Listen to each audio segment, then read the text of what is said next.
Welcome to Language Surfers Podcast, a space with fresh waves for the mind, dedicated to create a platform where professionals from both language industry and academia can share their professional experiences, and where we also explore different career paths at different stages.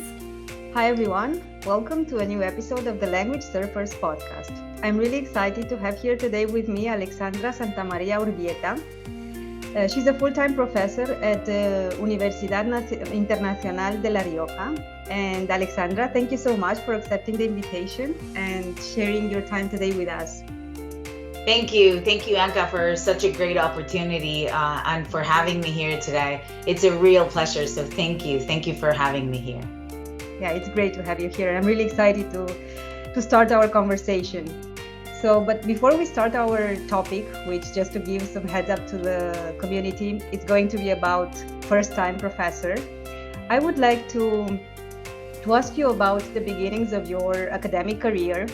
So when you finished your PhD and you decided that you wanted to continue your path in the academia, how is the process? Is it difficult to obtain a position as a professor? Do you normally search for a position at the university where you finished your PhD? Or do you start to search available position in other universities? How is it, or how was it for you? Well, first of all, I would like to say that I'm a senior lecturer, not a full professor, not yet, not just quite yet, maybe in the near future. I think it depends on several aspects.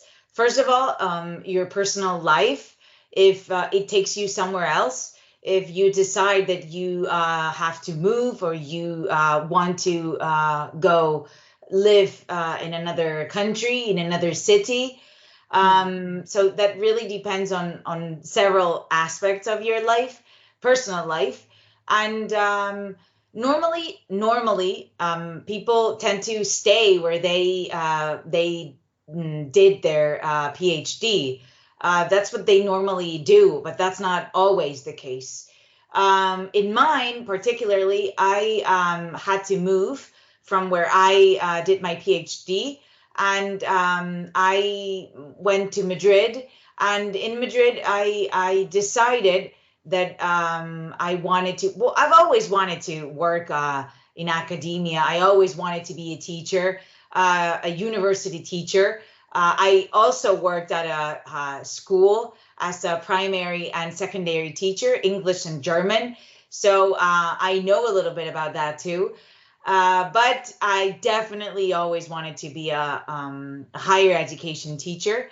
So that's where I decided that I wanted to do that. So I started to look for positions, because here in Spain, probably, Anka, you've got listeners all over the world. So here in Spain, getting a position as a professor, well, there are different ways to get there. You can have a PhD and then get like a contract, or you can get a position with less hours, like 6 hours or 8 hours. Yes. Mm-hmm. And also you can get those positions without having a PhD at the very beginning, just to get the hang of it. That's why we've got also teachers who work at private places or companies. In the case of translators, people who are project managers or translators at a company, and at the same time they teach part-time at a university, and that's a possibility. That's a very good possibility, actually, because students get the first idea, or the like what it is to be a professional translator, a professional interpreter, professional localizer. I don't know, work at the localization sector. So that is a possibility. And then if you want to be a professor and work full time at the university, you do need a PhD. And then you need to get like a national agency.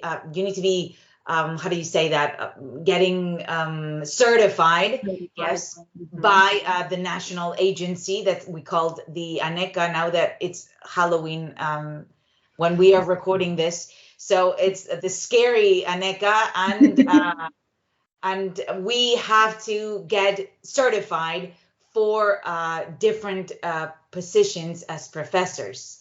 Yes, so the more I don't know, research, or the more years of experience you've got teaching in research projects in different sectors, then you can get higher certifications, as to say, yeah. I don't know if I answered your question, but yes, you did. And yeah, I think it's similar to private companies in the sense that you always try to look for a company that suits your objective, right? And in your case, in the academia, maybe you have to broaden the perspective and maybe, as you said, move to a different city or different country sometimes because there's a limited pool of positions available. So that's something that requires a bit more flexibility if you want to continue your career path in the academia compared to the industry where there are more companies, right, available, to say so. Yeah, that's yeah, we're too many and there are not so many spots, so as to say. Yeah. So yeah, you either have to move or I think it's good actually to go somewhere else, not just stay where you did your PhD. It's like it enriches you, it changes you. I have worked in so many universities, private universities, public universities, face-to-face universities, online universities. I've tried all the different universities there are, and I mean, these are experiences. So I would encourage anyone who finishes their PhD, and if they have the possibility, because that's also something to take into account. If you can move somewhere else, or you can try another university or another city, well, then just go for it. And you get to meet other people, other researchers that do the same thing as you do, but with other perspectives. Mm-hmm. I don't know. I think it's a good thing to look somewhere else. Yeah, I definitely agree with your perspective. And I'm so happy that you mentioned that you have such a broad experience in the public university, private, several universities in different cities. Mm-hmm. And I would like now to focus on the topic we chose, which is first-time professor. So when you finally got your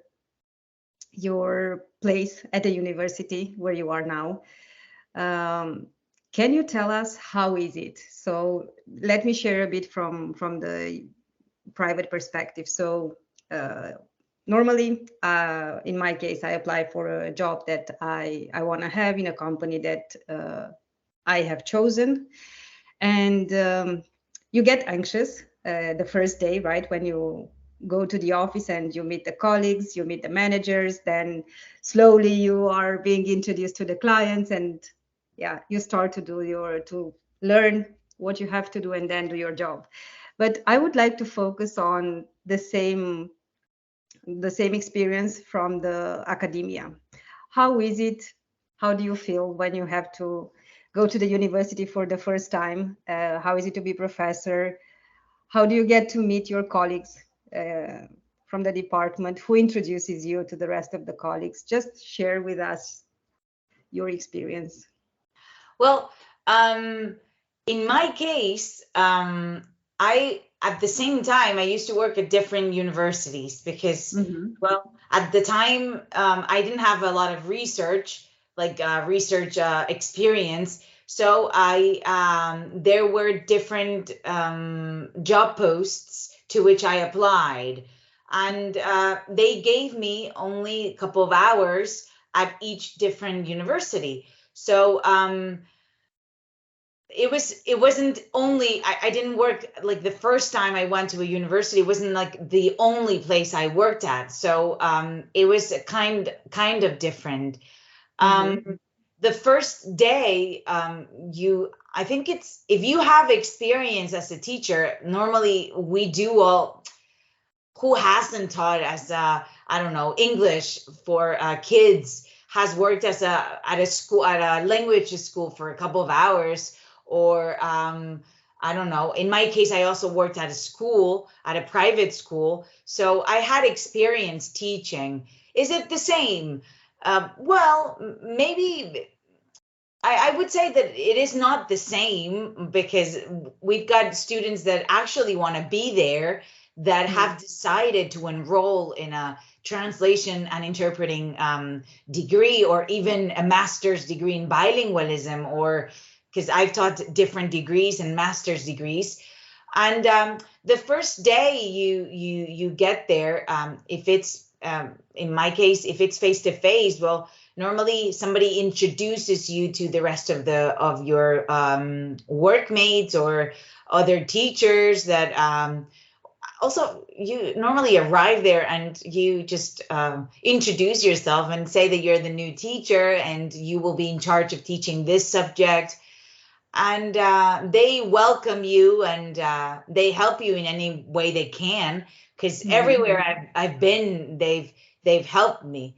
I mean, I've worked, I'm telling you, it's like maybe 5, 6 universities, and in all of them, I've always found a colleague, someone who has helped me out with materials, with types of students, maybe, well, or where exactly you have to go, because the first day there are so many classes, so many rooms, and you don't know where you have to go. Sometimes they have to open the door for you, you have to ask for the key. So it's kind of tricky, but there's always someone who can help you out.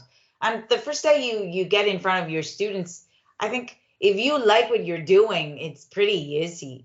I mean, you go, you teach your sessions, and you see their faces, and I enjoy every second of it. So I can't really. First, you're nervous, just with everything. I think being nervous is part of the game, and if you're not nervous, then it means that you're not quite into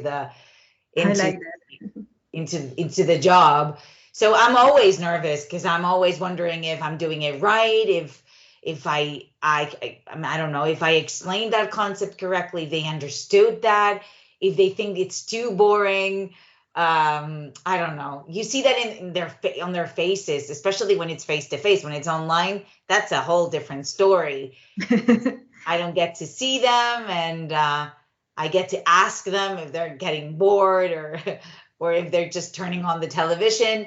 But I don't know. I think more or less the first day is especially in the face to face, it's more welcoming than in the online part. The online, we don't get to. You don't. I don't know. Nobody welcomes you.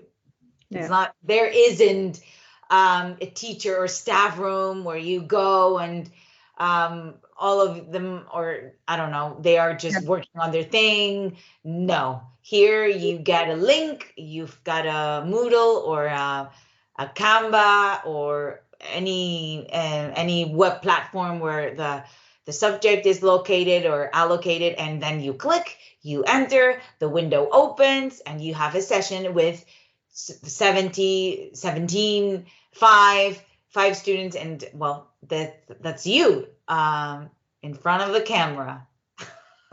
Yeah, definitely the remote environment relaxes somehow the human interaction which is present in face-to-face interaction. But I'm glad that you're sharing both perspectives. And there's one thing that you mentioned about the subjects, that you go to the class and you teach your subjects. So can you tell us how is it with the subjects when you get your place at the university? Do you have the chance to select the subjects that you want to teach, or are you assigned the subjects, or a mixture of both?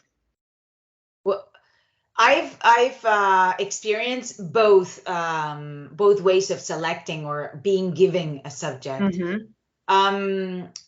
In the public university, if you're new, you are normally the last one to choose the subject, so you get what it is left. And well, it is a bad thing, and because I remember my first, I remember, yeah, and now I come to think of it, and I remember one of my first subject was terminology applied to translation. Terminologies, a subject which I didn't like at all at my university when I had to study my degree, and I was the one giving the subject. So um, it was a hard time for me. People think that you teach whatever you're good at, and Yeah. no, you're giving what there is, like focused on your degree, on your knowledge, okay, but you don't get to choose the subjects normally. And then with time, then maybe you get to choose. And yes, then with time and a little bit more of getting to know your colleagues, and you know who likes to teach this, who likes to teach this other thing. And well, but again, here, working together with other people helps you helps helps you a lot, especially in my case. In that case, I had the subject, I shared the subject with another teacher, and she was in the same exact position as I was. We were pretty new to the terminology, or it was not new, but it was difficult for us to, because I focus on tourist translation, not on terminology. So I wanted to make it so practical, because I remember when I studied it that it was it was a lot of theory, nothing, not a single thing like related to term bases, or I don't know, coherence, or how do we do this, use this app or these other software. And together with another workmate, with another teacher, we created this subject together. We worked together, and it really saved my life, because we saved each other's lives at that moment. So again, working together, that we say, people say that, oh, university is so competitive. It is very competitive. But if you get surrounded by good people, Yeah. good professionals, and uh, and well, then the mixture, or the yes, you get to work in something that you like, with people you enjoy, and it's an easy job.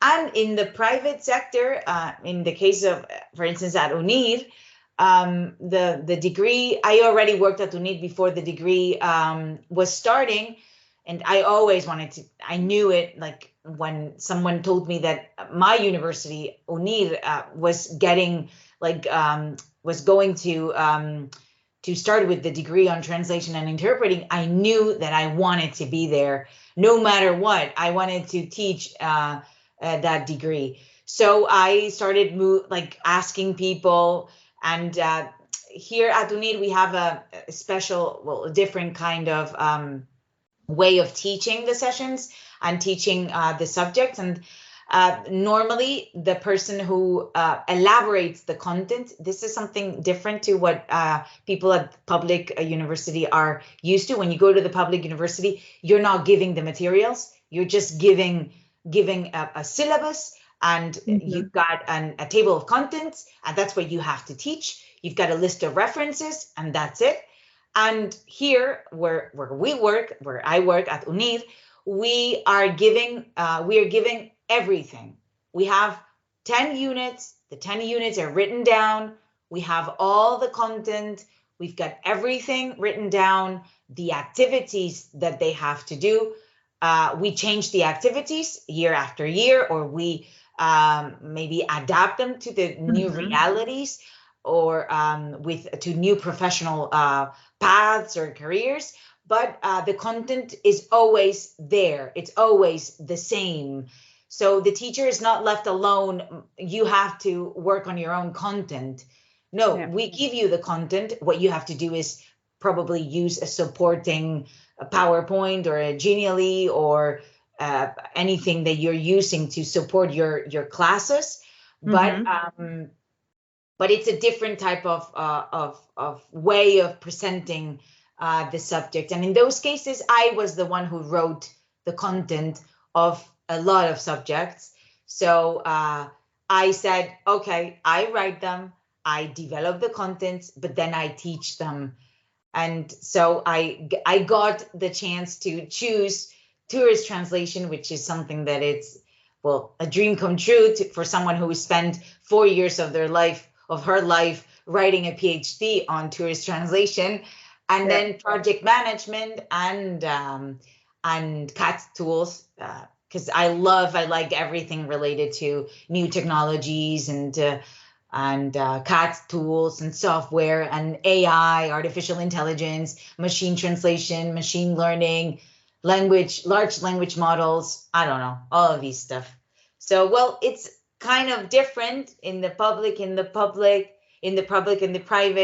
but yeah, I think I managed to cover all of the sectors. Yeah, and congratulations on everything that you achieved. And I can only tell that with the energy that you speak, it's really obvious that you are passionate about what you do. So to be honest, I love the energy when you talk about your profession. So yeah, Thank you. definitely it was the perfect fit for you, right, to stay in the academia. Yes, yes. Well, I think anyone who's starting as a first-time professor, who has worked on a PhD, I don't know. I did my PhD because that's something it was the ticket I needed to teach. That was my ticket, and I knew that without that ticket, there was nothing I could do. So, someone who's thinking about working at the university teaching content to 18 to 20 to 40-year-old people, because we've got such a wide range of ages at university right now, especially in the online sector, now that anyone can watch my sessions whenever they want to. They don't even have to go like live, like asynchronously, synchronously. Yes, sorry. They don't have to go synchronously, but they can also watch them asynchronously, so recorded.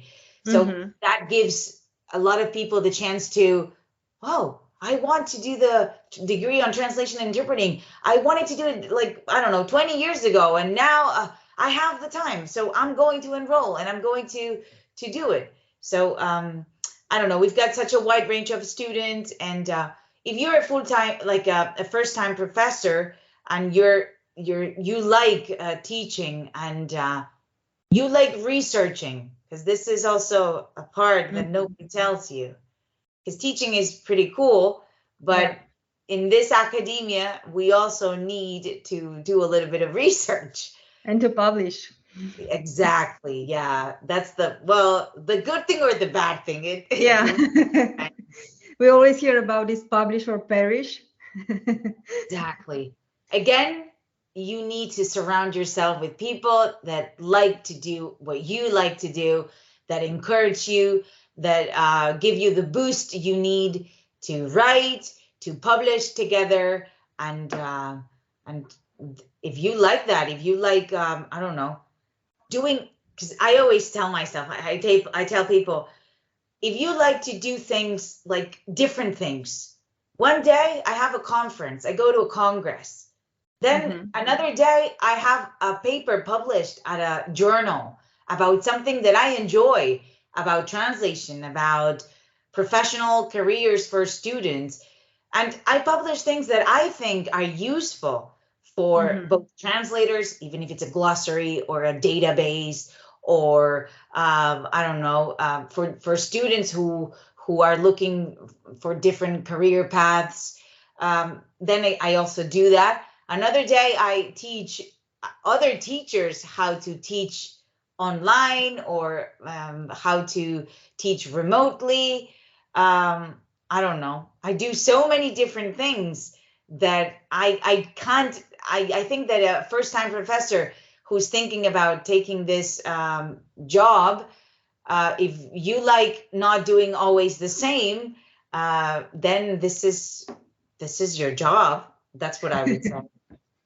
Yeah, and I really like that you emphasized a lot about this team spirit, because sometimes there's a wrong idea that in the university, you have to prepare your classes, you have your own office, you go, you teach, you have your students, and there's not so much collaboration among, professors in the department.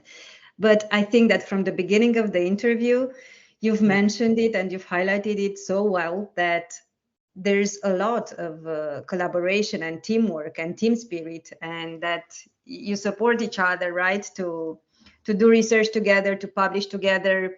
You learn from others' experiences of how they are teaching, and you are teaching others also from your experience. So I liked a lot that you emphasize this, maybe even without having the question there, but it's something I realized, and I liked it a lot.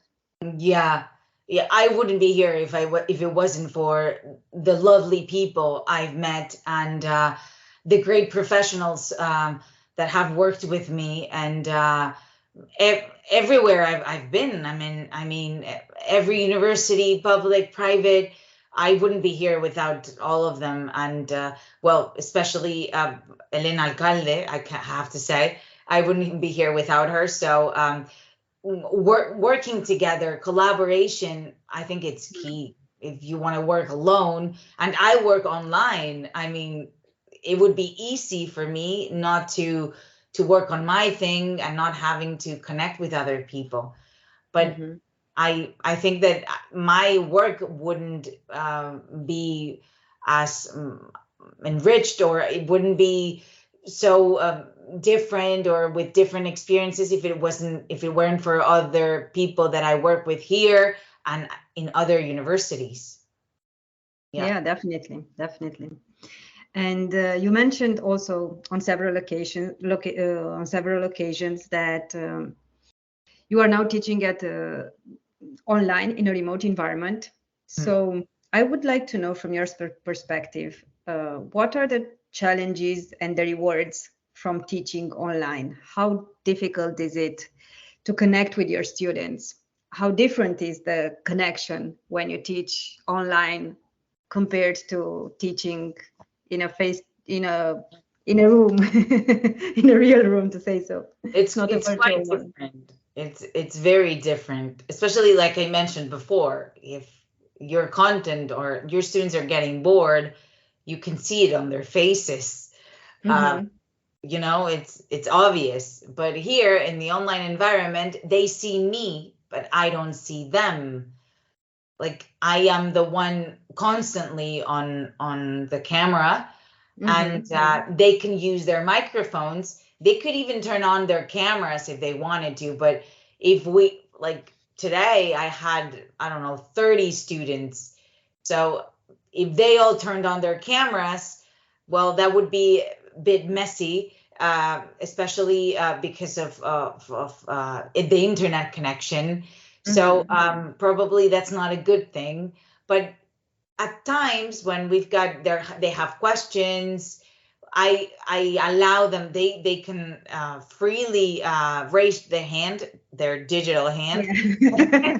And they ask me for the microphone, and they have the space to ask or comment anything they'd like. They use the chat constantly. That's what they do. They use to connect with their classmates and with me if they have any questions. Also, some students write it on the chat.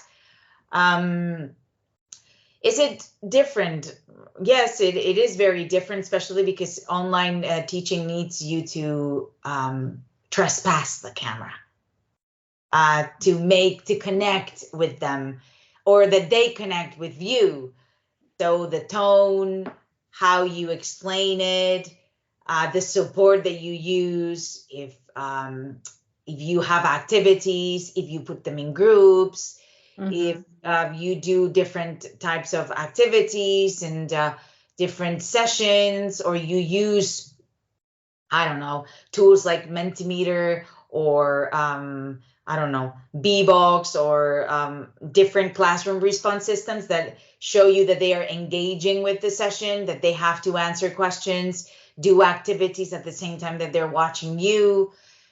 So it's kind of difficult to have a traditional university class in an online environment if you want to keep your students, like make them engage, connect with you, and be part of the session. Because otherwise, because I have to ask them constantly, how's it going? Are you enjoying? Do you have any questions? Would you like to add anything else?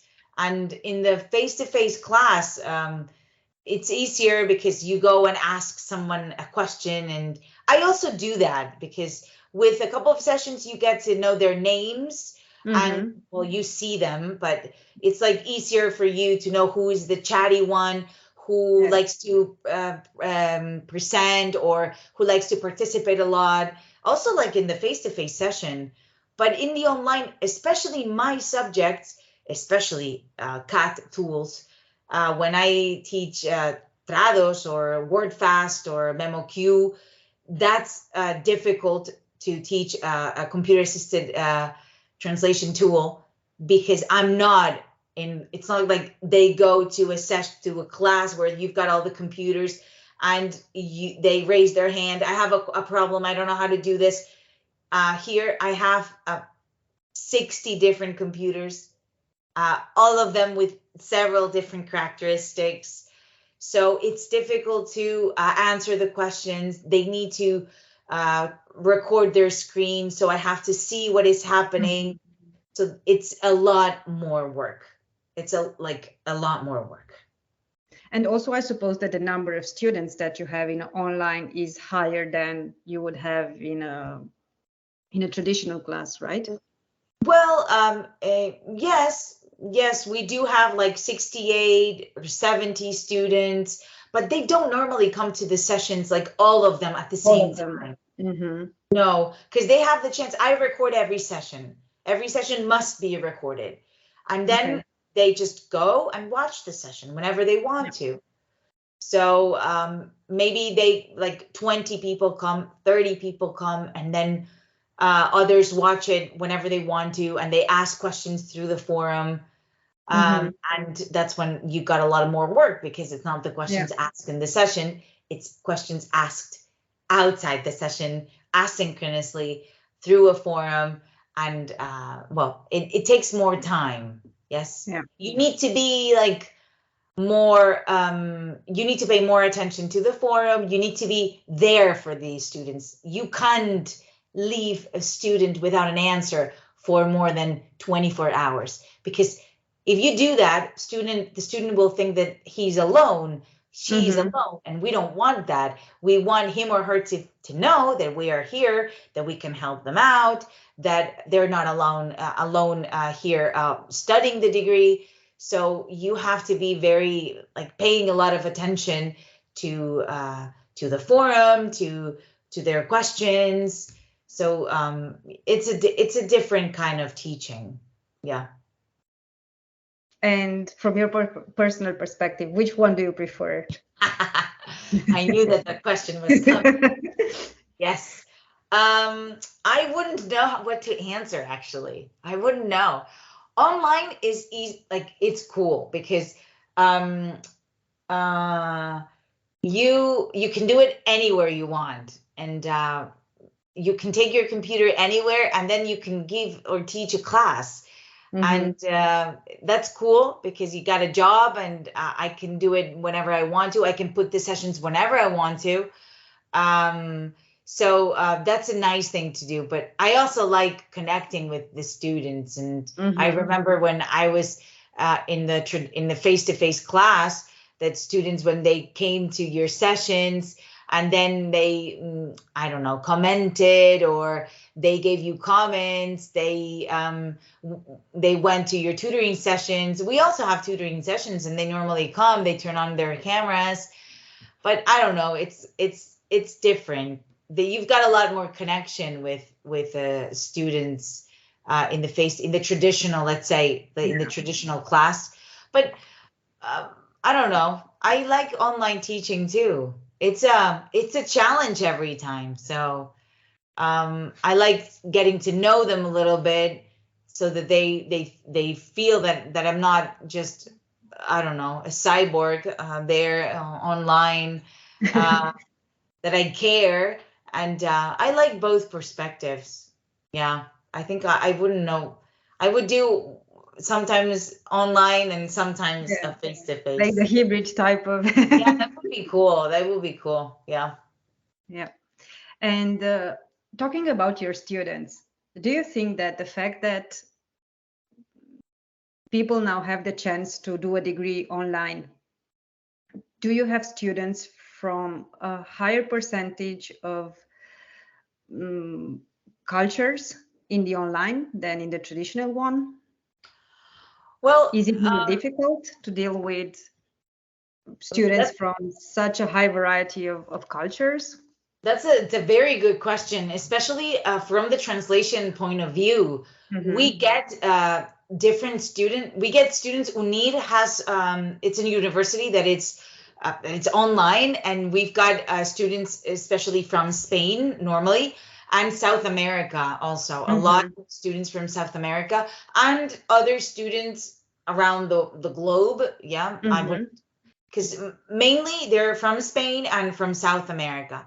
Is this if you who are listening or who is listening to this podcast and wants to work as a professor here at any university in Spain, I'm talking about the experience here in Spain.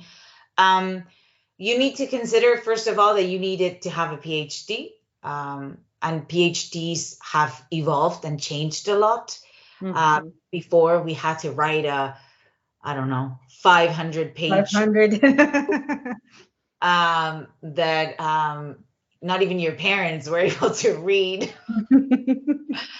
And now you can also do that, although probably you wouldn't have to write so many pages, and you can also get the chance to write it with several journal articles, manuscripts. You can select choose a topic, choose a good supervisor or supervisors, because now also working together with another person enriches the experience way more than just having one supervisor. I would recommend having more than one.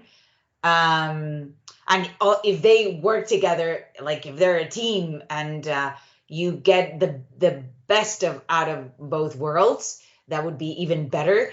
And well, having that second possibility where you choose the topic and you can write several manuscripts, articles, good articles, and you publish them through different journals, and then you can also get a PhD this way. This is like the short way of explaining all this. It would be kind of more complicated than just that, but well, there are ways. I'm just saying this so that anyone who's thinking about this is not thinking about, oh well, PhD, oh my God, I'm going to have to write so much. If you choose the supervisor like with your head, then I mean, those people will actually help you out a lot, and the experience will be the best. And if at the same time you do your PhD, you publish, you get to go to a conference, you show interest, curiosity for what you're doing, because you actually want to be a teacher at some point, then you are going to have a lot being done on the way. Yes. So that's killing two birds with one stone. And then I would just, if you are passionate about, I don't know, engineering, if you're passionate about education, about linguistics, about translation, and then I would definitely start to look for positions at universities, maybe a couple of hours, see if you like it, try it. Would I do like work at the private sector and then maybe do also a little bit of teaching? Yeah, why not? Maybe at the very beginning to see if you like it, get the best of both worlds. And then if you enjoy teaching, then start by, getting a little bit more serious with your research and then academia, and then end up having I don't know, a senior lecturer or assistant lecturer, and then, well, start little by little and with hard work and a lot of hard work and effort and resilience and consistency, then you can, I don't know, you can have a good living out of this. Yeah. Well, you summarized it so well. Thank you so much, Alexandra. It was really nice talking to you, and I'm just sure that we can learn so much from your experience. Thank you once again for your time to share your story with us. And yeah, we keep in touch. I think there's just so much to do and to bridge the private companies, the private sector with the academia. So thank you so much for everything that you're doing and the passion that you put in it. Thank you, Anka, for this opportunity. I think both worlds can benefit from each other. I'd like to know what's going on in the professional or the private sector, see what translators in my case are doing, or project managers, so that I can teach the best there is to my students, so that I am the bridge that connects both worlds. And that is my mission here at university. And if anybody wants to join me, they're more than welcome. And thank you, Anka, for this opportunity of showing a little bit of our work at university. And if you have any questions, I would be more than happy to answer them. And thank you very much, Anka. Thank you. Take care. Bye-bye. Bye-bye. Thank you. I invite you to follow us on YouTube, Spotify, Apple Podcasts, and all other major platforms. Subscribe, but also share it with persons who might find it useful.